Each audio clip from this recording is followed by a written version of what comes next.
आप सबका आपके अपने YouTube channel next start study में बहुत बहुत स्वागत है। मैं शुभम मार्य हाजिर हूँ आप सबके साथ एक नई वीडियो में। हम लोग क्या कर रहे थे, पिछले वीडियो मैथ का जो सीटेड मैथ का पेपर होता है उसका हम लोगों ने प्रीवियस ईयर पेपर डिस्कस किया था, जिसमें हमने वादा किया था कि हम लोग क्या करेंगे, बहुत जल्दी चैप्टर वाइज सीरीज शुरू करेंगे। तो चलिए हाजिर हूँ मैं आप सबके साथ एक बिल्कुल सीरीज लेकर।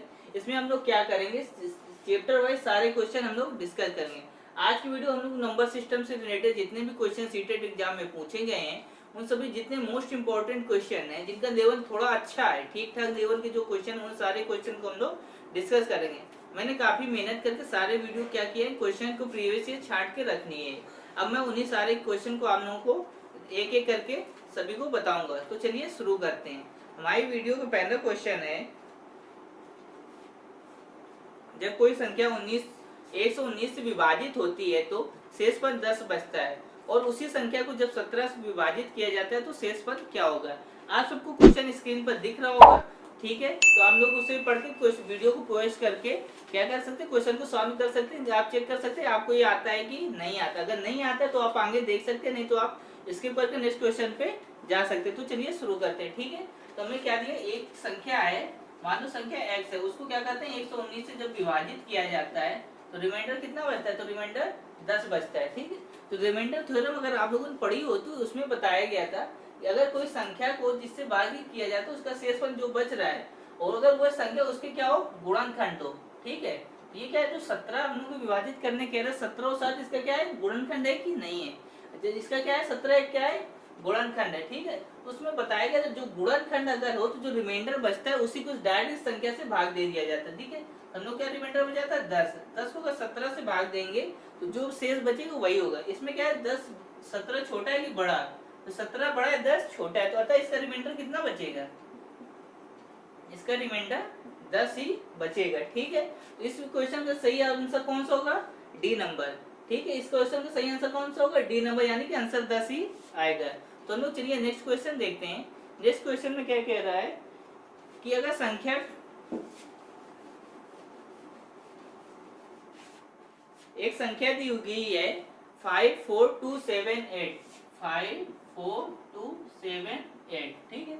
इसको क्या है, 9 से विभाजित करने पर शेषफल कितना प्राप्त होगा। किससे विभाजित करना है, 9 से विभाजित करना है, ठीक। तो आप लोगों को 9 को डिविजिबिलिटी रूल पढ़ा हुआ है आप लोगों ने।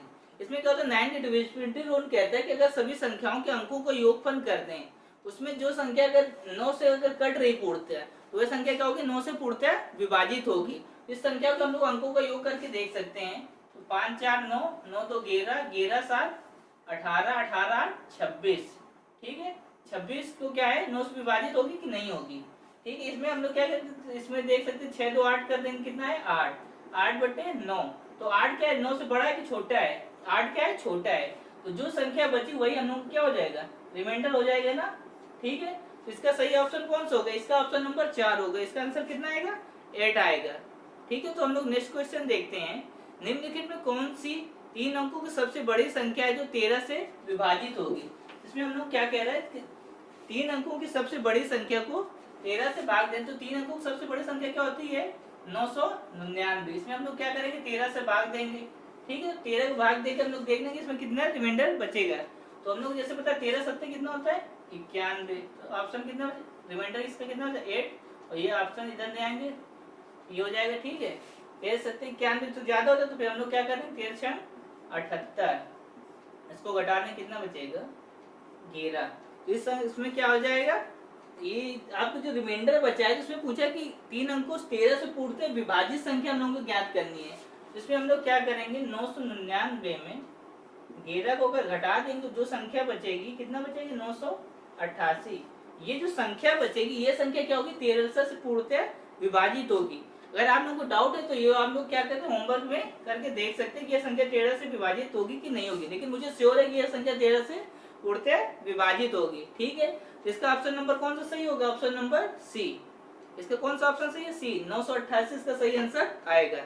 तो चलिए हम लोग नेक्स्ट क्वेश्चन देखते हैं। नेक्स्ट क्वेश्चन क्या कह रहा है कि 41 की पावर 43 और 43 की पावर 43 में पूछा किससे विभाजित होगी। ये जो क्वेश्चन है ना, आप लोगों को मैं एक ऐसी ट्रिक बताऊंगा जिसमें ये क्वेश्चन आप लोग देखते ही तुरंत ज्यादा से ज्यादा 2 सेकंड लगेगा आपको ऑप्शन इसको सॉल्व करने में।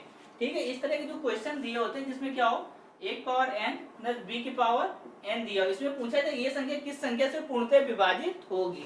इसमें बस एक टर्म होता है, n क्या होना चाहिए, ऑड नंबर होना चाहिए, ठीक है ना। n कैसी संख्या होनी चाहिए, विषम संख्या। अगर इस तरह क्वेश्चन दिया हुआ है, ठीक है, एक पावर और B power n same power दी और n कैसा हो, विषम संख्या हो, इसमें हम लोग क्या करते हैं, सीधा कुछ ना करना, आप लोग देखना और a प्लस बी जितना हो, ठीक है, उससे भाग दे देना। a प्लस बी से डायरेक्ट भाग देना बिना कोई सोचे समझे, और ये जो संख्या होगी ना a प्लस बी से पूर्णतः विभाजित होगी। जैसे कि इसमें हम लोग अपना क्वेश्चन क्या दिया है, 41 की पावर 43 प्लस 43 की पावर 43, इसमें पावर सबकी सेम है। तो हम लोग क्या करें, इसका क्या है, ये जो संख्या है इनको जोड़ देंगे, 41 प्लस 43, इसको जोड़ने से कितना आएगा हम लोग को, 3 1 4 4 4 8। तो ये जो संख्या होगी 84 से पूर्णतः विभाजित होगी। तो आप लोग इस ट्रिक के माध्यम से इस तरह के जो भी क्वेश्चन आएगा आप लोग इस ट्रिक से तुरंत सॉल्व करके देख सकते हैं, ठीक है। तो इसका सही आंसर कौन सा होगा, 84, ठीक है। तो चलिए हम लोग ये क्वेश्चन आपको समझ आया, इस ट्रिक को बिल्कुल जरूर नोट करना, ये बहुत इंपॉर्टेंट और आपके पेपर में क्या करेंगे, बहुत सारा टाइम को बचाएगी। और हम लोग क्या करेंगे, जितने भी अच्छी अच्छी ट्रिकें होंगी हम लोग सारी इसमें वीडियो डिस्कस करते रहेंगे। और मैं सोच रहा हूँ एक शॉर्ट्स भी क्रिएट कर दूं, जो ट्रिक होती हैं उनकी सभी के एक शॉर्ट्स आपको 30 सेकंड 40 सेकंड क्रिएट कर दूं, ताकि आपको एक फोल्डर मिल जाए जिसमें सारी ट्रिकें एक साथ एक जगह पे मिलेंगी, ठीक है। तो चलिए हम लोग अपना नेक्स्ट क्वेश्चन देखते हैं।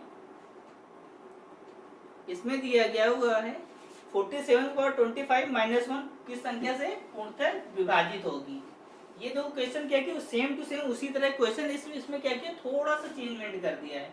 इसमें क्या दिया, 47/25 - 1, ठीक। इसमें पूछा आप किस संख्या से पूर्णतः विभाजित होगी। तो आप लोगों को पता होगा a की पावर कितने भी कर दें वह संख्या हमेशा कैसी ही आएगी, एक ही रहती है ना। इसमें भी हम लोग ऐसे ही कर सकते हैं, जैसे a का गुणा कितनी भी बार एक एक एक गुणा करते हैं हमेशा कितना आएगा, एक ही आएगा। इसमें भी हम लोग क्या कर सकते हैं, 47/25 - 1 की पावर 25 कर सकते हैं ना। तो इसमें कोई फर्क पड़ेगा, कोई फर्क नहीं पड़ेगा, ठीक है। और हम लोगों ने पिछले में क्या देखा था कि a की पावर n प्लस b की पावर n, प्लस या माइनस कुछ भी यहाँ पे आ सकता है, ठीक है। अगर प्लस आ रहा है तो हम लोग प्लस कर देंगे और माइनस आ रहा है तो यहाँ पे क्या माइनस से बाहर दे देंगे। n कैसा होना चाहिए, ऑड। और आप लोग एक चीज देखेंगे, जब भी सवाल आपसे पूछेगा तो हमेशा पावर में ऑड नंबर ही देगा, ठीक है। इस तरह क्वेश्चन, क्योंकि एग्जामिनर क्या करते हैं, एक मोस्टली होता है एक फिक्स पैटर्न पे ही सारे क्वेश्चन बनाए जाते हैं, जिसमें क्या हो, कोई ना कोई रूल लग रहा हो, ठीक है। ये ऐसा नहीं देंगे कि अपनी मर्जी से कुछ भी डाल दे जो कि आपको सॉल्व करने में बहुत सारा टाइम लगे, ऐसा एग्जामिनर कभी भी नहीं बनाता। इसमें क्या होता है, हमेशा फिक्स पैटर्न पे ही क्वेश्चन बनता है। तो आपको जो इस तरह क्वेश्चन दिखेंगे इसमें हमेशा कैसी पावर रहेगी, ऑड पावर ही देखने को मिलेगी। तो आप इसमें इसमें फिर क्या करेंगे, 47 में 1 घटा देंगे तो कितना आंसर आएगा, 46, ठीक है। इसका आंसर कितना आएगा, 46 आएगा। लेकिन इसमें आप लोग ऑप्शन में देख रहे होंगे कि ऑप्शन में 46 तो दिया नहीं गया है। तो फिर हम लोग क्या करेंगे, अगर ऑप्शन में 46 नहीं दिया गया तो इसके हम लोग फैक्टर करके चेक कर लेंगे। इसमें इसका फैक्टर कितना हो जाएगा, 2 करते 23 ऑप्शन दिया है कि नहीं दिया है। तो यानी कि ये संख्या 46 से भी डिवाइड होगी और 23 से भी पूर्णतः विभाजित होगी, ठीक है। लेकिन आप लोग कोशिश करना कि सबसे बड़ा ही फैक्टर लें, ऐसा नहीं कि 2 दिया है और 23 दोनों दिया तो आप किसको चूज करेंगे, 23 को, ठीक। अगर 46 दिया होता तो हम लोग किसको प्रायोरिटी देते, 46 को प्रायोरिटी देते, ठीक है। जो भी सबसे बड़ी संख्या होगी उसी को हम लोग मोस्टली चूज करने की कोशिश करेंगे। चलिए हम लोग अपना नेक्स्ट क्वेश्चन देखते हैं। नेक्स्ट क्वेश्चन क्या कह रहा है, 4 अंकों की वह बड़ी से बड़ी संख्या ज्ञात करो जो 49 से पूर्णतः विभाजित हो। तो लोग 4 अंकों की सबसे बड़ी संख्या क्या होती है, 9999। इसमें क्या करेंगे, 49 से विभाजित करके देख लेंगे, ठीक है। तो सबसे पहले किससे विभाजित करेंगे, 49 2 जा कितना होता है, 2 × 8 2 × 98 हो गया ना। कितना बचा शेष पर, 1 बचा, ठीक है। फिर आया 19, तो इसमें क्या 19 को भाग जाएगा, नहीं जाएगा ना। तो हम लोग क्या करेंगे, 0 लगा के इसको कैरी, इसको भी नीचे उतार देंगे, ठीक है। अब किससे भाग देंगे कि 199 से ज्यादा ना जाए। तो हम लोग किसको 4 चौको 4 से कर सकते, दे सकते हैं ना, 4 चौको 16, ठीक है। 4 9 36 और 4 चौको 16 3 19, कितना बचा रिमाइंडर, 3 रिमाइंडर बचे ना। लेकिन हम लोग को ज्ञात क्या करना है, ऐसी संख्या ज्ञात करनी जो पूर्णतः विभाजित हो। तो हम लोग क्या करेंगे, बड़ी से बड़ी संख्या में से जो 4 अंक उसमें 3 घटा देंगे, जो रिमाइंडर आ रहा है तो कितना हम लोग ज्ञान किया 9996। ठीक, तो ये जो संख्या होगी ये 49 से पूर्णतः विभाजित होगी। ठीक है, तो आप लोगों को समझ आ गया हम लोग कैसे करेंगे। इससे पहले डिवाइड करें, जो रिमाइंडर बचेगा उससे संख्या को घटा देंगे, इससे हम लोग क्या प्राप्त हो जाएगी, पूर्णतः विभाजित संख्या प्राप्त हो जाएगी। तो इसका ऑप्शन कौन सा सही होगा, इसका ऑप्शन नंबर डी बिल्कुल सही है। ठीक है, हम लोग नेक्स्ट क्वेश्चन देखते हैं। अब नेक्स्ट क्वेश्चन कह रहा है कि इसको पहले इरेज कर दें।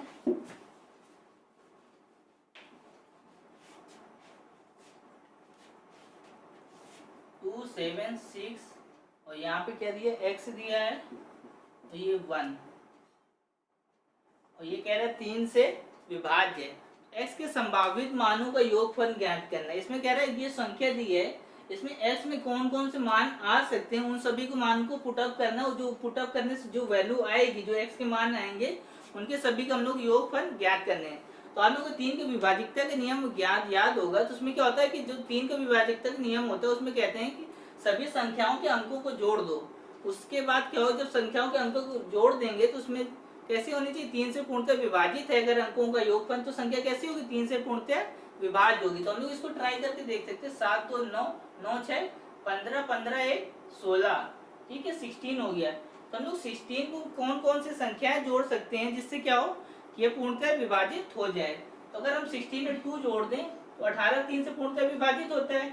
ठीक है, तो हम लोग ऐसी जगह क्या रख सकते हैं, 2 रख सकते हैं। और कौन सी वैल्यू रख सकते हैं कि जो पूर्णतः विभाजित हो जाए, 16 4 16 के 5 रख के देखो x की जगह, तो कितना 21 भी 3 से पूर्णतः विभाजित होता है। और कौन सी हो जाए, 21 के बाद कौन सी संख्या होगी, 24। तो 16 में कितना जोड़ दें, 8। तो ये कितना 24, 8 के बाद जैसे 27 होते ही है, लेकिन 27 जोड़ दें तो यहाँ पे 11। अब x की 2 अंकों की संख्या तो हम लोग पुटअप कर नहीं सकते, वहाँ पे सिर्फ एक अंक की पुटअप करने है ना, तो 11 नहीं पुटअप कर सकते ना यहाँ पे। तो हमें क्या करना है, इनके तीनों मानों को जोड़ के देखने की जो आंसर आएगा वही क्या होगा, इसका आंसर आएगा। तो इसको जोड़ देंगे, 8 2 10 5 15। तो इसका सही आंसर कौन सा होगा, 15 आंसर आएगा ना। तो ऑप्शन नंबर डी में दिया है 15, तो इसका सही आंसर कौन सा होगा, 15। ठीक है, अब मुझे उम्मीद है कि आप लोगों को सारे क्वेश्चन समझ आ रहे होंगे। अगर वीडियो आपको समझ आ रही है, अगर अच्छी लगी तो आप क्या करते हैं, चैनल को सब्सक्राइब भी कर सकते हैं, ताकि आप लोग हमेशा मेरे साथ जुड़े रहें और आगे जो हम लोग चैप्टर डिस्कस करेंगे उसमें भी आपको बहुत अच्छे से समझ आएगा। ठीक है, चलिए हम लोग नेक्स्ट क्वेश्चन देखते हैं। निम्नलिखित में कौन सी संख्या 8 से पूर्णतः विभाज्य नहीं है, जिसमें हम लोग क्या करेंगे, 8 की विभाजकता का नियम डिस्कस करेंगे। ठीक है, तो 8 की विभाजकता का नियम कहता है कोई भी संख्या के जो अंतिम के 3 अक्षर होते हैं, ठीक है, यहाँ पे क्या दिया हमें नहीं मायने रखता है, जो अंतिम के 3 अक्षर होते हैं, अगर इन संख्या इसमें 8 का पूर्णतः भाग चला जा रहा है तो वह संख्या कैसी होगी, 8 से पूर्णतः विभाजित होगी। तो हम लोग ऑप्शन देख सकते हैं, पहला क्या दिया है 12,676। ठीक है, नेक्स्ट ऑप्शन दिया है 11,504। नेक्स्ट 12,832। नेक्स्ट ऑप्शन दिया है 12,360। ठीक, अब इसमें आप लोग को चेक करना है, सब में क्या करें, अंतिम जो 3 अंक हैं उनमें 8 के डिवाइड करके आप चेक कर सकते हैं कि संख्या पूर्णतः विभाजित है कि नहीं है। आपको पूरे में भाग देने की अलग अलग जरूरत नहीं है। ठीक है, तो आप लोग आज देख सकते हैं 88 64 कितना बचा, 3 36। 8 की पारी में 36 आता है, नहीं आता ना, ये संख्या 8 से विभाजित नहीं होगी। दूसरा चेक करते हैं 8 6 48, 2 बचे 8 3 24, 8 6 48 8 3 24, यानी कि 5000 किसी 63 से कट जाएगा। ठीक है, इसको देख सकते हैं 8 1 9 8 8 चौको 32 और थर्ड ये देख सकते हैं 8 चौको 32, कितना बचा 4 बचा 8 5 40, यानी बाकी तीनों संख्या के 8 से पूर्णतः विभाज्य होंगी। लेकिन जो दिया 12,676 ये क्या है, 8 से पूर्णतः विभाजित नहीं है। तो अतः इसका ऑप्शन नंबर ए बिल्कुल सही होगा। ठीक है, तो चलिए हम लोग नेक्स्ट क्वेश्चन देखते हैं। आप सबको कह रहे हैं सारे डिविजिबिलिटी रूल आने चाहिए, तभी इस चैप्टर को अच्छे से कर सकते थे। वो आप लोगों को क्या क्या आना चाहिए, रिमाइंडर थ्योरम पूरी आनी चाहिए, रिमाइंडर थ्योरम कैसे कितने रूल्स होते हैं, क्या क्या होता है वो सारी आनी चाहिए, और विभाजकता के नियम आने चाहिए। ठीक है, एलसीएम एचसीएफ आना चाहिए। ये सारे क्या नंबर सिस्टम के टॉपिक के अंतर्गत आते हैं। अगर आप लोग इसमें कोई डाउट है तो आप लोग मुझे कमेंट सेक्शन में बता दें, तो ताकि मैं फिर मैं इसको क्या करूँगा, पूरा एक्सप्लेन सहित करवा दूंगा। अभी मैं कोशिश कर रहा हूँ कि प्रैक्टिस के माध्यम से करवा दूं, ताकि आप लोगों को टाइम में ज़्यादा वेस्ट ना हो, ज़्यादा से ज़्यादा प्रैक्टिस करना। और अगर आप लोग प्रैक्टिस करें तो आप लोगों को पता चल जाएगा कि एग्जाम में किस तरह के क्वेश्चन पूछता है। लेकिन अगर आपको लगता है कि पूरा इसकी थ्योरी वीडियो चाहिए तो आप मुझे कमेंट सेक्शन में बता सकते हैं, मैं इसकी सारी पूरी कंप्लीट थ्योरी वीडियो भी प्रोवाइड कर दूंगा अगर आप लोगों को जरूरत महसूस हुई तो। ठीक है, तो हम लोग नेक्स्ट क्वेश्चन देखते हैं। इसमें कह रहा है 6 अंकों की सबसे छोटी संख्या और 6 अंकों की सबसे बड़ी धनात्मक संख्याओं का योगफल ज्ञात कीजिए। इसमें कौन कौन से अंक प्रयोग कर रहे हैं, 0, 4, 6, इनका प्रयोग करके हमें क्या करना है, 6 अंकों की सबसे बड़ी संख्या ज्ञात करना है। 6 अंकों की सबसे बड़ी संख्या ज्ञात कर तो कितनी होगी, 1 2 3 4, 1 2 3 4 5 6 है ना। ये इन अंकों का प्रयोग करके 6 अंकों की सबसे बड़ी संख्या कौन सी बनाई जा सकती है, तो ये संख्या होगी। और सबसे छोटी संख्या 4 0 0 0 6, और ये क्या होगी, इन अंकों से बनने वाली सबसे छोटी संख्या कौन सी होगी, ये होगी। ठीक है, इसको क्या करना है, हम लोग को क्या ज्ञात करना है, इसका योगफल ज्ञात करना है ना। ठीक है, तो इनको हम लोग जोड़ देंगे, 6 4 6 6 6, ये कितना हो जाएगा 10। तो ये किस ऑप्शन में दिया हुआ है, तो इसका ऑप्शन नंबर कितना दिया, डी नंबर। ठीक, तो ये चौथे ऑप्शन बिल्कुल सही। आप लोग ये तो ज्ञात ही करने की बड़ी से बड़ी संख्या और छोटी छोटी संख्या ज्ञात करना तो मेरे ख्याल से आता ही होगा कि कोई अंक दिए गए उनसे कौन सी संख्या बड़ी से बड़ी बनाई जा सकती है और छोटी से छोटी संख्या तो बनाई, इतना तो आप लोगों को आता ही होगा क्योंकि आप लोग बीएड करके आए हैं, सीटेट की तैयारी करें, तो मुझे तो इतना तो उम्मीद है कि इतना तो आप लोगों को आना ही चाहिए। ये संख्याओं को जोड़ करके बना सकते हैं कि नहीं बना सकते हैं। ठीक है, तो हम लोग नेक्स्ट क्वेश्चन देखते हैं। नेक्स्ट क्वेश्चन कह रहा है 2 अंकों की वह संख्या ज्ञात कीजिए जिसमें अंकों का योग 8 और उसमें 36 जोड़ने पर अंक पलट जाए। मतलब हमें क्या कह रहा है, वो जो संख्या हम लोग ज्ञात करेंगे, मान लो एक संख्या एक्स वाई है, इसमें एक्स प्लस वाई का योगफल कितना आ रहा है, 8 आ रहा है। ठीक है, और अगर इसमें 36 को जोड़ दिया जाए, इस संख्या में एक्स वाई में अगर हम लोग 36 जोड़ दें तो कैसी संख्या हो, ये पलट जाए, यानी कि ये वाई और ये एक्स हो जाए। ठीक है, तो चलिए इसको हम लोग मोस्टली क्या करते हैं, ऑप्शन के जरिए सॉल्व करेंगे, जो सबसे तेज सॉल्व हो सकता है। अगर आप इसको एक्स मान के सॉल्व करेंगे, जैसे एक्स मान के कैसे करते हैं तो मैं आपको थोड़ा सा बता दे रहा हूँ। इसको मान लो 10x प्लस वाई प्लस 36 बराबर और 10y प्लस x। इसको अगर आप सॉल्व करेंगे तो फिर आ जाएगा आपको 9x प्लस इसको y इधर बोल देना, इधर बचेगा 9y। ठीक, तो x माइनस वाई कितना आ जाएगा, 36/9, क्योंकि इसको इधर बनाएंगे और फिर कॉमन ले लेंगे, यहाँ पे क्या होगा, सॉरी y होगा ना, इससे जो आएगा x माइनस वाई 4 आएगा, x प्लस वाई कितना दिया है आप लोगों को, 8 दिया हुआ है ना। इसको आप या तो ऐसे करके दे सकते, लेकिन ऐसे करेंगे बहुत ज़्यादा टाइम लगेगा। ठीक है, आप लोग इसको क्या करना, सिंपल से क्या करना, ऑप्शन से सॉल्व करना, इससे बहुत तेजी से आपको सॉल्व कर। जैसे आप लोग क्या 71 दिया है, अगर 71 में 36 जोड़ेंगे तो इसका उल्टा 71 का कितना होगा, 17 होना चाहिए, जो कि कोई ऑप्शन में मुमकिन ही नहीं है कि अगर उसमें जोड़ें तो 17 हो जाए। जैसे 35 है, 35 को कितना होना चाहिए, 53, अगर इसमें 36 जोड़ेंगे तो ये कितना हो जाएगा, 71 हो जाएगा, यानी कि ये भी ऑप्शन गलत है। दूसरा ले सकते हैं 62। अब 62 का 26 होना, किस अगर इसमें कुछ भी जोड़ेंगे तो 26 होने कोई ऑप्शन संभावना है ही नहीं है ना कि 62 से 26 हो जाए। लेकिन अगर फोर्थ ऑप्शन क्या दिया 26 में अगर हम 36 जोड़ेंगे तो क्या ये 62 हो जाएगा, बिल्कुल ये कितना हो जाएगा 62। अतः ये ऑप्शन कौन सा हम लोगों का, जो ऑप्शन नंबर डी है 26, ये बिल्कुल सही ऑप्शन है। देखो ऑप्शन से हम लोग कितने ज्यादा से ज्यादा 30 सेकंड या 40 सेकंड लगाओ, लेकिन अगर आपको ये पूरा लिख के करेंगे तो आपको बहुत सारा टाइम लगेगा, क्योंकि ये अभी इसको करेंगे, एक्स की वैल्यू निकालेंगे, वाई की वैल्यू निकालेंगे, एक एक अलग अलग निकालेंगे, फिर ट्राई करेंगे, इससे क्या बहुत ज्यादा आप लोगों का टाइम वेस्ट होगी। इससे इस तरह क्वेश्चन किससे करेंगे, तुरंत करने के लिए ऑप्शन मेथड का प्रयोग करेंगे। ठीक है, नेक्स्ट क्वेश्चन हम लोग देखते हैं।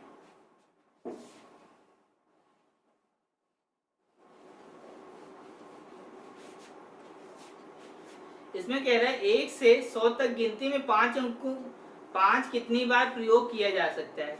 तो इसमें क्या कर 1 से 100 तक हम लोग ये गिनना है कि 5 कितनी बार आता है। ठीक है, तो 5 किसमें आता है, 5 एक में ये आ गया, 15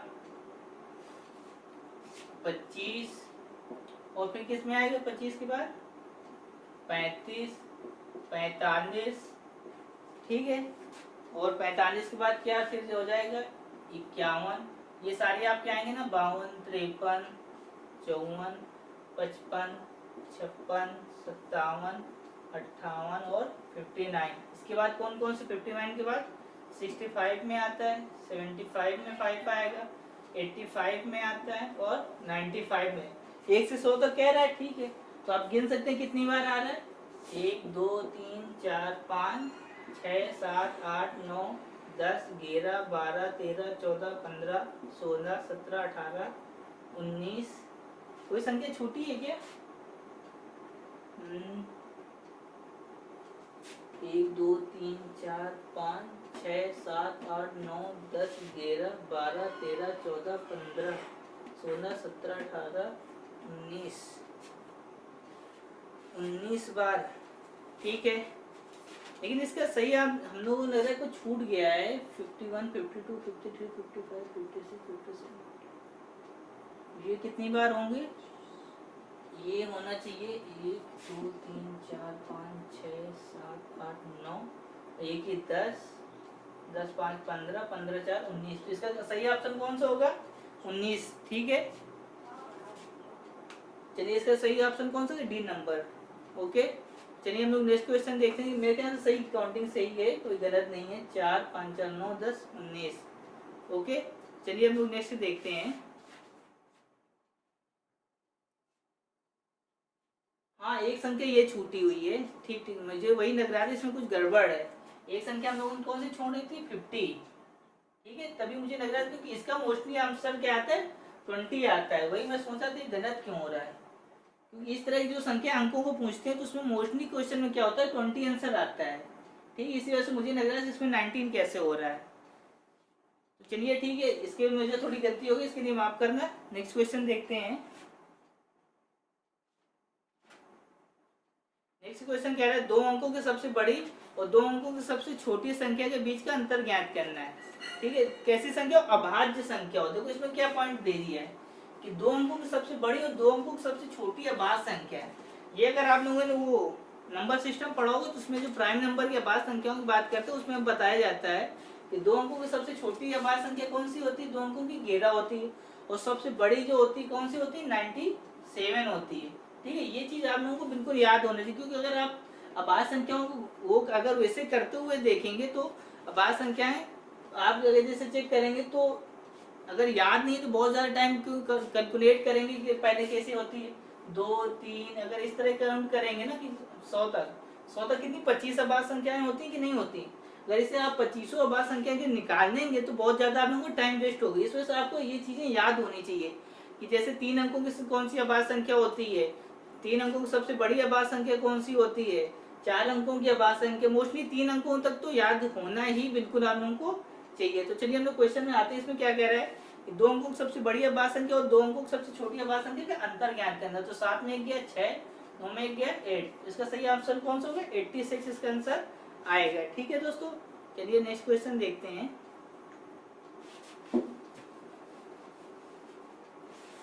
वह न्यूनतम संख्या ज्ञात की जिसे पूर्ण वर्ग प्राप्त करने के लिए संख्या में 6412 में जोड़ा जाना चाहिए। मतलब ये कोई संख्या है, ठीक है, वह पूर्ण वर्ग है कि नहीं ये हम लोगों को ज्ञात करना है। उसमें क्या करें 6412 में उसको जब जोड़ देंगे तो हमें क्या है? पूर्ण वर्ग संख्या प्राप्त होनी चाहिए। तो हम लोग को एक चीज इसमें क्या करेंगे, इसमें चेक करना होगा कि 6412 के आसपास की कोई ऐसी कोई संख्या जो पूर्ण वर्ग होती हो, ठीक है। क्या चेक करेंगे? इसके आसपास किसका पूर्ण वर्ग होता हो, तो आप लोगों को याद होगा 80 का स्क्वायर। 80 का स्क्वायर कितना होता है? 6400 होता है ना।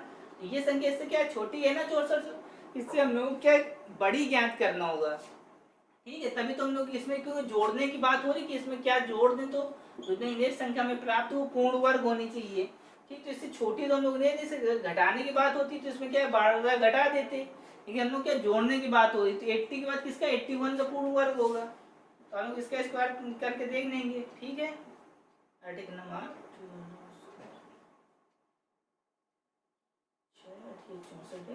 64 ठीक। तो इसके 81 के स्क्वायर कितना होगा?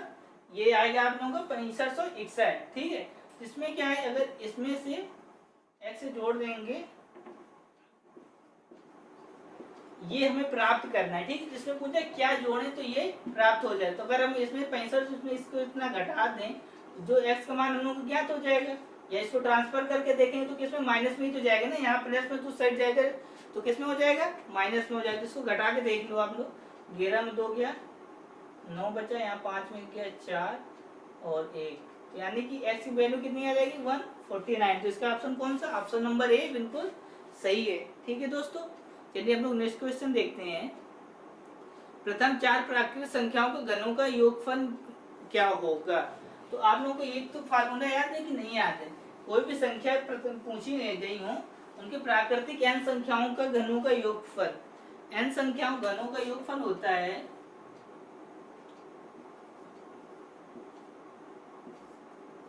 घनों का योगफल का फार्मूला क्या होता है आपको याद है। इसका होता है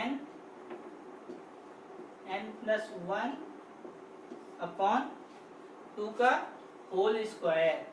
ये क्या होता है, प्राकृतिक संख्याओं के घनों का योगफल ज्ञात करना है। क्रमागत प्राकृतिक संख्याएं जितनी भी पूछने हैं आप लोगों को, उसका यह फार्मूला का आप लोग क्या कर सकते हैं, पुट अप कर सकते हो। तो 4 पूछिए तो आप लोग रख सकते हैं 4, 4 1 5/2, 2 से कट जाएगा। ठीक है, तो कितना आएगा 5 दूनी 10, इसका स्क्वायर कर देंगे, 10 का स्क्वायर कितना आ जाएगा 100। इसका सही आंसर कितना आ जाएगा 100। आदमी ऑप्शन सी नंबर बिल्कुल सही होगा। आप लोग को ये फार्मूला याद होना चाहिए, तभी इसको क्या है तुरंत जल्दी कर सकते हैं। अगर आप लोग सोचेंगे कि हम इसका क्यूब करके कर देंगे तो बहुत ज्यादा टाइम वेस्ट होगा ना, इन सब का क्यूब निकालने, फिर उसको क्या करेंगे जोड़ेंगे। अब ये तो 4 तक दिया तो इसको तो आप तो कर देंगे, चलो ठीक है। ठीक है, यही कह देते प्रथम 15 प्राकृतिक संख्याओं का घनों का योगफल, 25 का घनों का योगफल। तो इसके लिए आपको ये फार्मूला बिल्कुल रटा होना चाहिए। ठीक है ना, तो आप जल्दी कर सकते हैं। इसमें क्या है ना, सरल क्वेश्चन पूछ लिया। अगर आपके शिफ्ट में उसने क्या है टफ करने के लिए इसमें 25 का पूछ लिया कि प्रथम 25 प्राकृतिक संख्याओं घनों का योगफल ज्ञात हो, तब ऐसे थोड़ी करेंगे कि आप जोड़ते हुए बैठेंगे, तब सीधा फार्मूला लगाएंगे ना। इसमें 25 गुणित 26/2, इसका स्क्वायर अगर कर देंगे तुरंत, इसको तुरंत जल्दी से करके, तब आप लोग इसको टाइम कंज्यूम नहीं होगा ना। ये तो आप लोग एक ही क्वेश्चन में पूरा पेपर का टाइम वेस्ट कर देंगे। ठीक है, तो इसलिए फार्मूले आपको फार्मूला रोल वगैरह जो होते हैं सारे याद होने चाहिए, तभी आप लोग क्या है एग्जाम में अच्छा स्कोर कर सकते हैं। जब लोग सीटेट के एग्जाम होते हैं इतना टफ नहीं होता, लेकिन अगर आप लोग पासिंग का रेशियो देखेंगे तो इसमें क्या होता है कि 75% बच्चे क्या हो रहे हैं आजकल फेल हो रहे हैं, ओनली 25% बच्चे पास हो रहे हैं। क्योंकि क्या होता है गैप इतना ज्यादा इस वजह से है कि क्या है ना, बच्चों को फार्मूला वगैरह याद नहीं करते हैं। ठीक है, वो लोग क्या है एग्जाम में डायरेक्ट बिना तैयारी के बैठ जाते, उतनी ज्यादा डीपली तैयारी नहीं करते। इस वजह क्वेश्चन तो हम लोग को पूछता है उसमें क्या होता है टाइम टेकिंग बहुत है, कैलकुलेटिव पेपर देता है। तो हम लोग क्या होता है पेपर जब करने बैठते हैं तो मैथ में पूरा टाइम इसी में सॉल्व करने में लग जाता है। आप गुणा भाग करने में, जोड़ घटाव वगैरह, स्क्वायर करने में, क्यूब करने में मिनिमम टाइम वेस्ट कर देंगे, तो आप लोग क्या है ना आगे कर नहीं पाते। इस वजह से इसका देखो पासिंग रेशियो कितना 25%, बताओ कितना कम है। क्यों, इस वजह से क्या है इसमें और ज्यादा इतना टफ पेपर ना होने के बावजूद इतना कम पासिंग रेशियो है। और हम लोग नंबर कितने लाने, 90 नंबर लाने, इतने भी नहीं ला पा रहे। ठीक है ना, तो ये बहुत क्या है ना, इसी वजह से हम लोग बहुत अच्छे से पढ़ना होगा, तभी इतने नंबर आप लोगों के आएंगे। ठीक है, इस वजह से सीटेट को बिल्कुल हल्के में लेने की, बहुत सीरियसली तैयारी करने की जरूरत है। अगर इसको हल्के में लेंगे तो क्या होगा, आप लोगों के साथ बहुत अच्छा पेपर नहीं बन पाएगा। ठीक है, चलिए आज के हम लोग क्वेश्चन कितना ही रखते हैं, अगले दिन अगले वीडियो में मिलेंगे। फिर आगे क्वेश्चन इसका क्या है, एक और वीडियो हम नंबर सिस्टम के लेके आएंगे। ठीक है, कम से कम 2 वीडियो में इसके सारे